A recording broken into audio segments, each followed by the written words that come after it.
And now you're watching The Lore Report with your host, Librarian.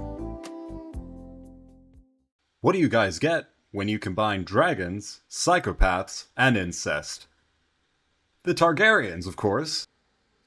It's 114 BC, before the Conquest, and here comes a certain Aenys, who everyone calls the Dreamer, because her crystals one night told her of the coming destruction of her homeland of Valyria, otherwise known as Magic Alabama, what with all the dragons flying around and dynastic incest going on around there.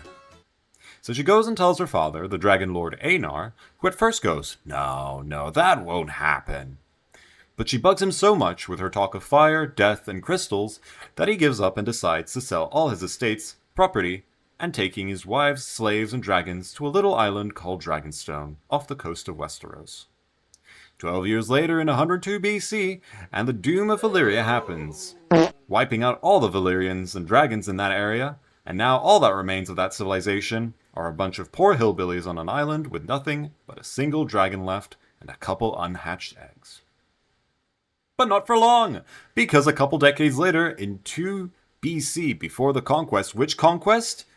The conquest of Aegon, because a young Aegon Targaryen decides to marry his two sisters, Visenya and Rhaenys, and at the request of some of the free cities from the continent of Essos, he goes out and gains some XP with his new pet dragon Balerion, wiping out an opportunistic fleet of ships from Volantis. After getting a taste for battle, Aegon has a dream, this time without crystals, and he decides that he wants to use his dragon and his hot sisters to unite the Seven Kingdoms under a single king. So off he goes on this dragon of his and a small army to the Blackwater Rush, building a tiny wooden fort to settle in.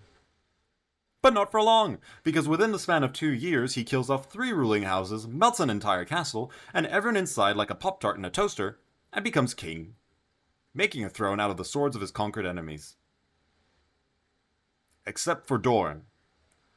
We don't talk about Dorne. So anyways, Aegon just dies in 837 AC, and his son Aenys, the King Abomination, so called because of incestuous heritage and awful name, takes the throne. He was such a shit king, pardon the pun, that the moment he took the throne, 4 different factions rebelled saying, "You're not my king," and everyone but Aenys did all the hard work, much like me during a school project in which everyone did nothing except for me. But now with the rebellion's over, Aenys had to handle the Church of the Seven, and their protests against incest and polygamy in the House of Targaryens. And here comes Aenys' young brother Maegor, who is unable to conceive with his first wife, so decides to marry 5 other women, forcing Aenys to have a small chat with his brother that went a little like this. Bro, I know you're having issues with getting a kid, but seriously, you do not need 6 wives, so either divorce the others or get the fuck out. To which Maegor replied something to the tune of, "Fuck you, I'm not the problem, you are," before exiling himself into Pentos.